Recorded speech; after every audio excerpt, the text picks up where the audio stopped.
বাতাসে কিরম বিপদের গন্ধ পাচ্ছে। তাহলে কি কোথাও কোনো গন্ডগোল হলো?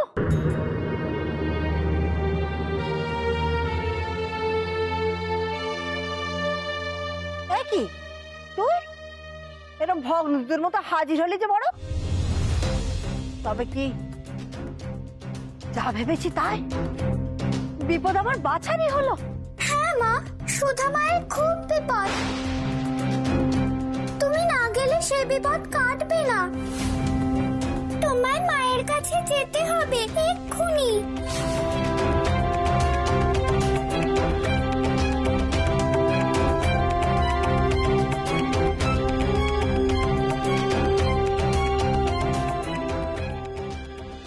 কি হলো সুধা? ডাকো তোমার স্নেহশীলা ষষ্ঠী মাকে। আমরা যে তোমার মা ষষ্ঠীর আবির্ভাবের জন্য অপেক্ষায় আছি। বেশ, আপনারা যখন বলছেন আমি মাকে ডাকছি। আমি জানি মা আমার ডাকে সাড়া দেবে।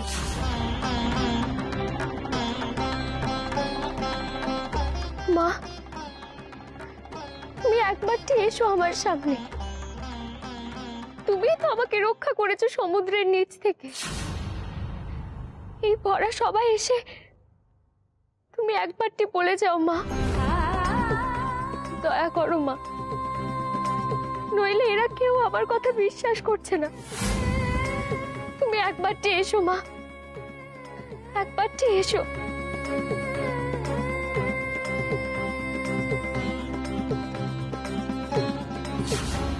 সত্যি তো, শুধু আমার ডাকছে, আমার সকলের সামনে আমাকে হাজির হতে বলছে।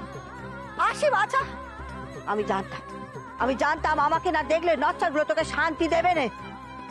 আমি এবার চাই রাজা প্রজা সবকটা যদি মাথা মুড়িয়ে না দিয়েছি, আমাকে সকলে মিলে আমার মেয়েটাকে বিরক্ত করে মারছে। আসি বাছা। সাবধান।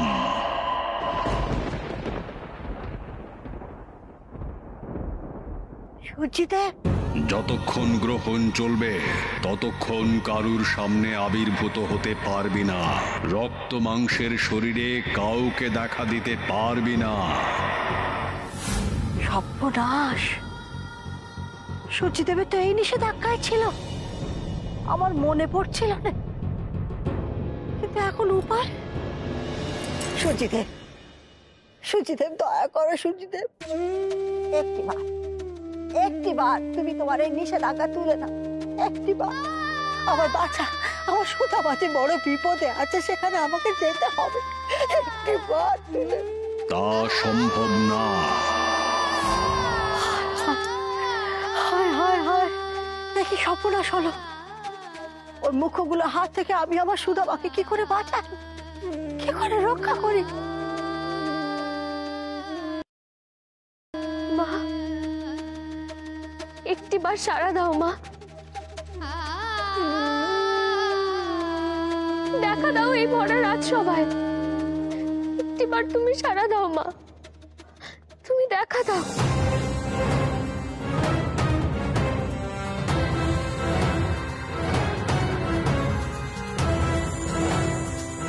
যাকে খুশি ডেকে নে সুধা, তোর এই মা ষষ্ঠী কেন, স্বয়ং ব্রহ্মা বিষ্ণু মহেশ্বর এলেও আজ তোকে শাস্তির হাত থেকে কেউ বাঁচাতে পারবে না।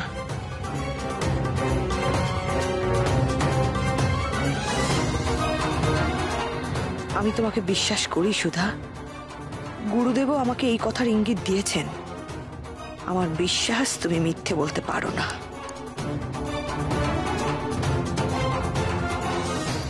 ডাকো সুধা, আজ ঈশ্বরকেই ডাকো। যেমন করে হোক আজ নিজেকে তোমায় প্রমাণ করতেই হবে।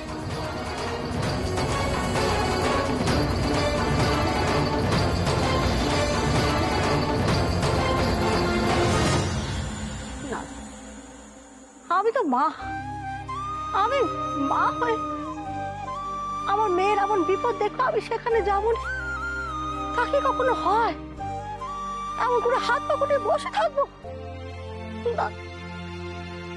সুচিদেব, সুচিদেব, তুমি আমাকে যা শাস্তি দে আমি মাথা পেতে নেই, কিন্তু আমাকে আমার বাচ্চার কাছে যেতে হবে, এক্ষুনি যেতে হবে, আমার বাচ্চার কাছে এক্ষুনি যেতে হবে, এক্ষুনি। কিন্তু এই ধোঁয়া ধোঁয়া হয়ে তো আর সুধার কাছে যাওয়া যাবে না। না না, আমাকে শরীর ধারণ করতেই হবে।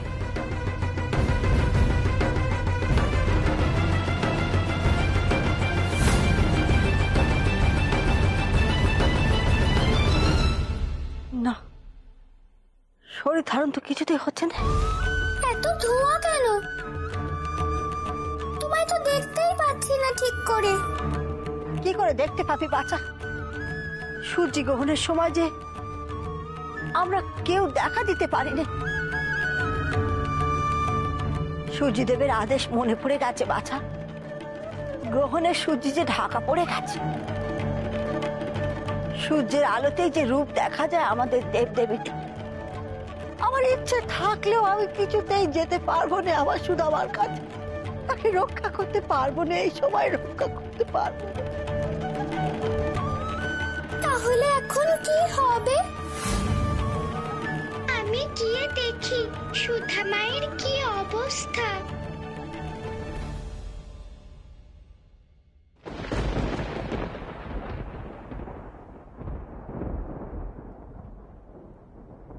মাগো, এত করে ডাকছি, তাও তুমি সাড়া দেবে না।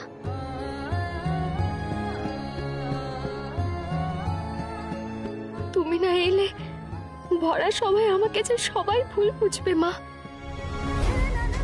সবাই ভাববে আমি সত্যি মায়াবিনী।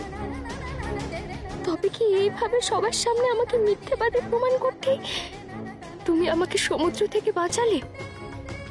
উত্তর দাও মা, তুমি উত্তর দাও।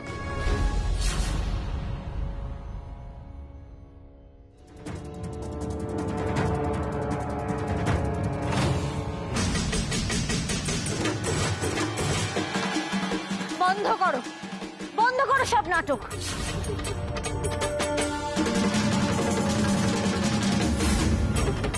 মহারাজ, সুধা নাটক করছো, সম্পূর্ণ মিথ্যে কথা বলছে। দেবীর নাম নিয়েও আমাদের সময় নষ্ট করছে। ও মায়াবিনী, ও জাদুকরী।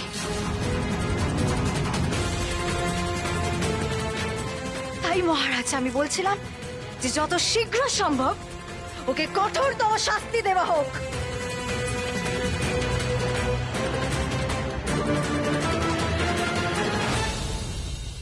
আমার কথা একটিবার বিশ্বাস করুন মহারাজ, আমি কোনো জাদু জানি না।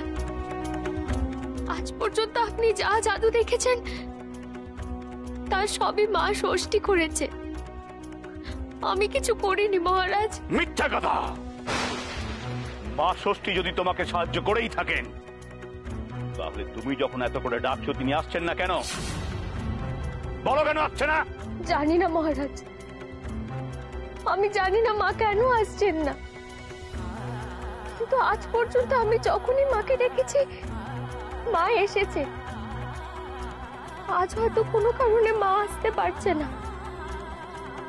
আমার বিশ্বাস, আমার বিশ্বাস মা আসবে। বিশ্বাস, বিশ্বাস আর বিশ্বাস, তুমি কোন মুখে এই শব্দটা উচ্চারণ করো সুধা? তোমার এতটুকু লজ্জা করে না? একের পর এক গল্প তুমি বানিয়ে চলেছো, এমনকি ঠাকুর দেবতাদের নিয়েও তুমি মিথ্যে কথা বলছো। তোমার কি ভয় ডর বলে কিছু নেই সুধা? হয়তো সে পায় যে মিথ্যে বলে, কিন্তু আমি তো মিথ্যে কথা বলছি না।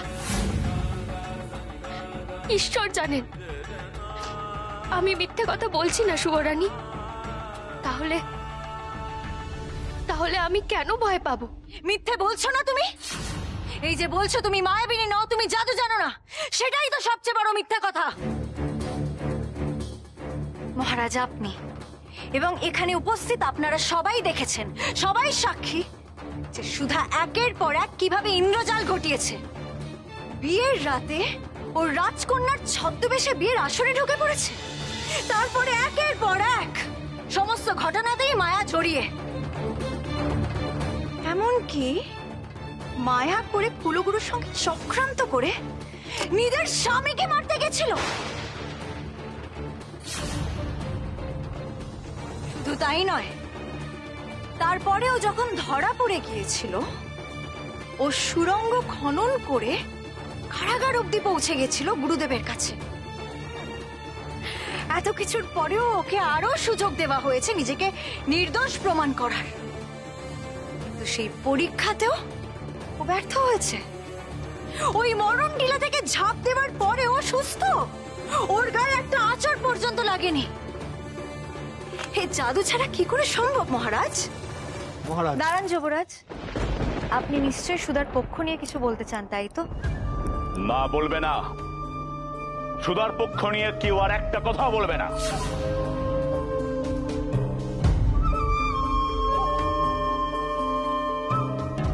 আমায় মহারাজের চোখে যে যুবরাজের হিতাকাঙ্ক্ষী সেজে থাকতেই হবে।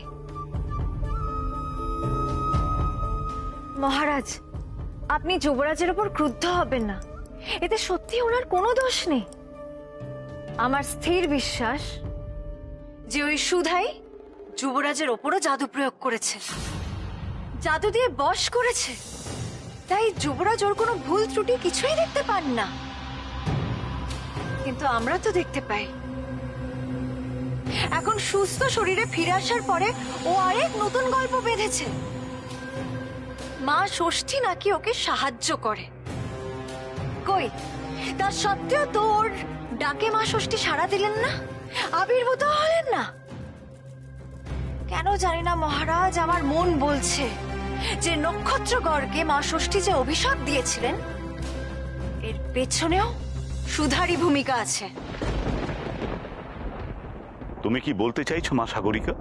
মহারাজ, যে মেয়ে ঠাকুর দেবতাদের নিয়ে অবলীলায় মিথ্যে কথা বলে যেতে পারে, বুঝতে হবে যে তার মিথ্যে বলার অভ্যেস আছে, তাই না? তাই আমরা ধরে নিতেই পারি যে এমন মিথ্যে সুধা বহুদিন ধরে বলে আসছে।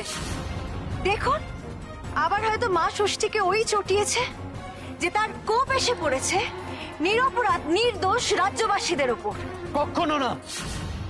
সুধার উপর মিথ্যে অভিযোগ আনছো সাগরিকা। এই ঘটনার জন্য সুধা দায়ী নয়, বরং এই অভিশাপ কাটানোর জন্য ও প্রাণপণ চেষ্টা করছে। তাই কে বলেছে আপনাকে এই কথা যুবরাজ? সুধা নিজেই আমাকে বলেছে। দেখুন মহারাজ, সুধা বলেছে আর যুবরাজ তার কথা বিশ্বাসও করে ফেলেছেন। শুনুন যুবরাজ, ওই মেয়ের কথার কোনো দাম নেই। আজ সূর্যগ্রহণ, অশুভ ছায়া যেমন সূর্যকে ঢেকে দিয়েছে, ঠিক তেমনি অশুভ এক কালো ছায়া নক্ষত্রগণের ওপর বিস্তার লাভ করছে। আর সেই ছায়া আর অন্য কেউ নয় মহারাজ, সুধা। সুধা শাস্তি হোক, শাস্তি হোক, শাস্তি চাই আমরা। শাস্তি হোক, শাস্তি হোক, শাস্তি হোক, শাস্তি হোক, শাস্তি চাই আমরা। শাস্তি হোক, শাস্তি হোক। আমার কিছু বলার আছে আপনাকে। তুমি নক্ষত্রগড়ের পাট রানী, তুমি অবশ্যই বলবে, কিন্তু সুধার পক্ষে একটি কথাও আমি শুনবো না। কারণ যে যাই বলুক, আমি নিজের চোখকে কিছুতেই অবিশ্বাস করতে পারবো না। কিন্তু মহারাজ, নিজের চোখেও তো মানুষ ভুল দেখে। দড়ি দেখে ভাবে সাপ, সিঁদুরে মেঘ দেখে ভাবে আগুন। এখানে সেরকম কোনো ভুল হয়ে যাচ্ছে না তো? যদি হয়ও তাতে আক্ষেপ নেই। দড়িকে সাপ আর সিঁদুরে মেঘকে আগুন ভেবে মানুষ সচেতন হয়, তাতে অনেক বিপদ এড়ানো যায়। ধরে নাও আমি সেটাই করছি। আর কিছু বলার আছে তোমার? মহারাজ, আপনি ক্রোধে অন্ধ হয়ে গেছেন। যুক্তি দিয়ে আমি আপনাকে বোঝাতে পারবো না। আমি আপনাকে অনুরোধ করছি, যা যা ঘটেছে তা আপনি একবার তলিয়ে ভাবুন। আমার মনে হচ্ছে সুধা মিথ্যে কথা বলছে না। মেঘমালা, মনে হওয়া দিয়ে কোনো কিছুকে প্রতিষ্ঠা করা যায় না, তার জন্য প্রমাণ লাগে। আর সমস্ত প্রমাণই সুধার বিরুদ্ধে। আশা করি তোমার আর কিছু বলার নেই। মহারাজ, আমার মনে হয় আমরা অযথা সময় নষ্ট করছি। আমার অনুরোধ, আর বিলম্ব না করে এই জাদুকরীকে কঠোরতম শাস্তি দেওয়া হোক।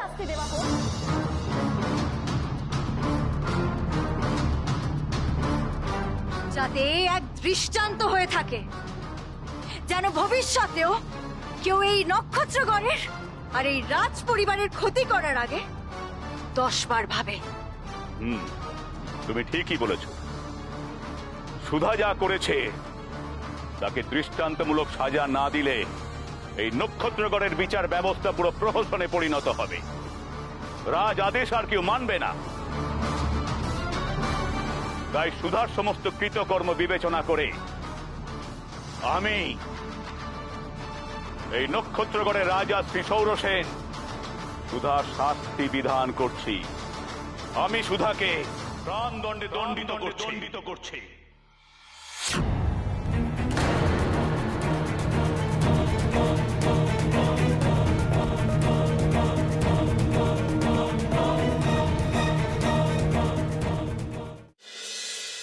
না না মহারাজ, না, এটা হতে পারে না মহারাজ।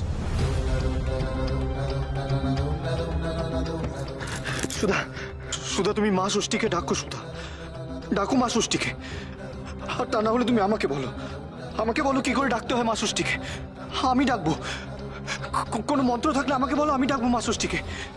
সুধা, সুধা, মা ষষ্ঠীকে আজ আসতেই হবে। সুধা, মা ষষ্ঠী না এলে তোমাকে বাঁচাতে পারবো না আমি। সুধা, সুধা, তুমি বলো। সুধা, দেখো, একবার তুমি মৃত্যুর মুখ থেকে ফিরে এসেছো। সুধা, আমি তোমায় হারিয়ে যেতে দেবো না। সুধা, কিছুতেই হারিয়ে যেতে দেবো না। আমি এত ডাকার পরেও যখন মা ষষ্ঠী আসেনি, তখন আপনি ডাকলেও আসবে না যুবরাজ। আমার কপালে যা আছে তাই হবে। নিয়তিকে কে খণ্ডাতে পারে বলুন? আমাকে চলে যেতে হবে যুবরাজ।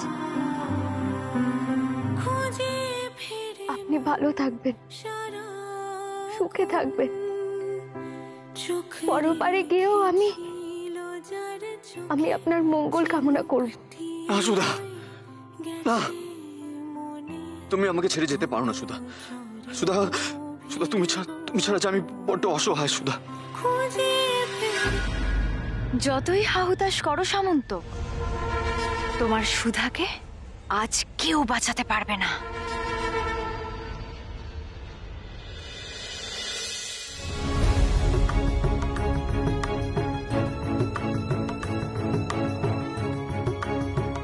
মনটা বড় খুগাইছে। কোনো ভয়ঙ্কর বিপর্যয়ের যেন ইঙ্গিত পাচ্ছি। তবে কি কোনো অনর্থ ঘটতে চলেছে?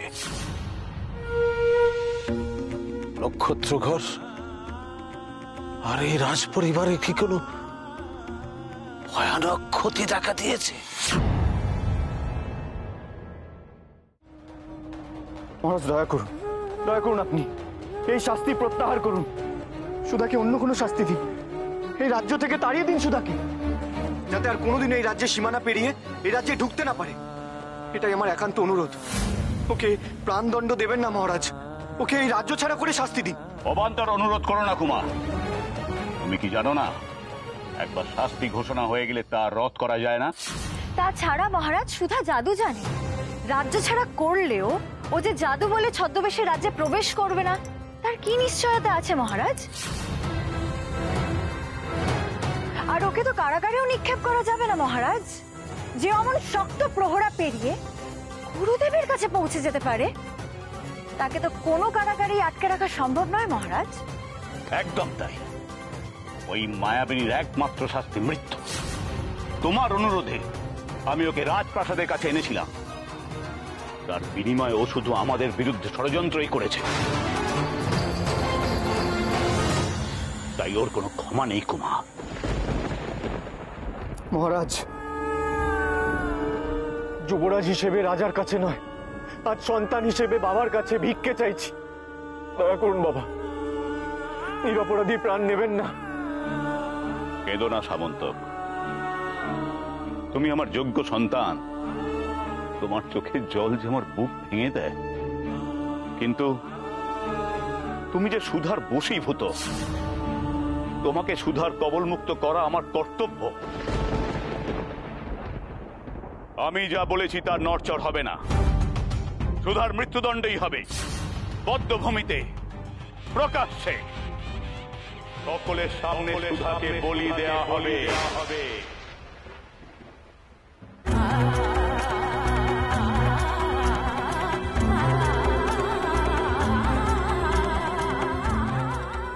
সর্বনাশ, কি করি এখন? মাগো, কত করে ডাকলাম, তাও তুমি এলে না। মরতে আমি ভয় পাই না মা, শুধু একটাই দুঃখ, মায়াবিনী, মিথ্যেবাদী এসব অপবাদের বোঝা কাঁধে নিয়ে আমার মরতে হচ্ছে।